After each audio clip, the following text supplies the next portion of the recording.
بسم اللہ الرحمن الرحیم۔ شروع اللہ کے نام سے جو بہت بڑا مہربان اور نہایت رحم والا ہے۔ پیارے دوستو السلام علیکم۔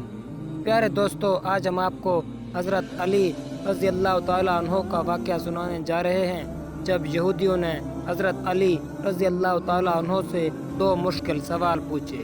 پیارے دوستو، حضرت علی رضی اللہ تعالیٰ عنہ نے ان کا جواب کیسے دیا؟ پیارے دوستو، چلیں آپ کو اس ویڈیو میں بتاتے ہیں۔ امید ہے پیارے ویور آپ ہمارے اسلامک چینل کو سبسکرائب کر دیں گے تاکہ آپ تک اسلامک ویڈیوز پہنچ سکیں۔ یہودیوں نے حضرت علی رضی اللہ تعالیٰ عنہ سے سوال کیا، اے علی یہ بتائیں وہ کون سی جگہ ہے جہاں خدا ہے؟ اے علی یہ بتائیں وہ کون سی جگہ ہے جہاں خدا موجود ہے؟ حضرت علی رضی اللہ تعالیٰ عنہ نے فوراً جواب دیا، خدا ہر جگہ موجود ہے۔ کہا نہیں، اس سوال کا جواب آپ ہماری کتاب سے دیں۔ حضرت علی رضی اللہ تعالیٰ عنہ نے کہا، اچھا تو اپنے کتاب کے فلاں صفحے کے فلاں سطر کو دیکھو، کیا وہاں یہ نہیں لکھا کہ حضرت موسیٰ علیہ السلام کے پاس ایک فرشتہ آیا تو حضرت موسیٰ علیہ السلام نے فرمایا کہ آپ کہاں سے آئے ہو؟ تو فرشتے نے جواب دیا، میں 7ویں آسمان سے آیا ہوں۔ اتنے میں ایک اور فرشتہ حضرت موسیٰ علیہ السلام کے پاس آیا تو حضرت موسیٰ علیہ السلام نے دوسرے فرشتے سے پوچھا، آپ کہاں سے آئے ہو؟ اس نے کہا، میں زمین کے 7ویں طبق سے آیا ہوں۔ تو حضرت موسیٰ علیہ السلام نے پوچھا، 7ویں آسمان کے اوپر تمہارے نزدیک کون تھا؟ اس نے کہا، میرا رب۔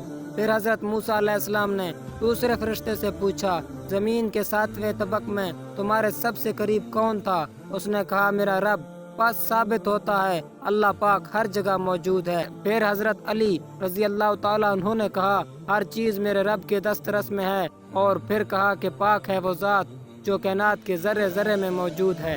پھر یہودیوں نے دوسرا سوال کیا، اے علی یہ بتائیں وہ کون سا چیز ہے جو خدا کے قریب نہیں ہے؟ اے علی یہ بتائیں وہ کون سا چیز ہے جو خدا کے قریب نہیں ہے؟ تو حضرت علی رضی اللہ تعالیٰ عنہ نے فرمایا، اللہ پاک سراپا حمد ہے، اللہ پاک ہر قسم کے برائی اور عیب سے پاک ہے، لیکن ظلم وہ چیز ہے جو میرے رب کے قریب نہیں ہے، اس لیے وہ حقدار کو حق دیتا ہے، زیادہ دیتا ہے، اتنا زیادہ دیتا ہے کہ تمام عمر کی گناہوں کے باوجود ایک بار معافی مانگنے پر بھی اللہ پاک سے معاف کر دیتے ہیں، ایک بار توبہ کرنے پر بھی اللہ پاک سے معاف کر دیتے ہیں۔ ظلم وہ چیز ہے جو میرے رب کے قریب نہیں ہے، ظلم میرے رب سے بہت دور ہے۔ پیارے دوستو سبحان اللہ، حضرت علی نے ان یہودیوں کے جوابات بہت ہی خوبصورت انداز سے دیے۔ پیارے دوستو امید ہے آپ لوگوں کو ویڈیو پسند آیا ہوگا۔ انشاءاللہ ایک نئے ویڈیو میں حاضر ہوں گے، تب تک کے لیے اپنے دوست آصد بلوچ کو دیں اجازت۔ پیارے دوستو ہمارے چینل کو سبسکرائب لازمی کرتے جائیں تاکہ آپ تک اسلامک ویڈیوز پہنچ سکیں۔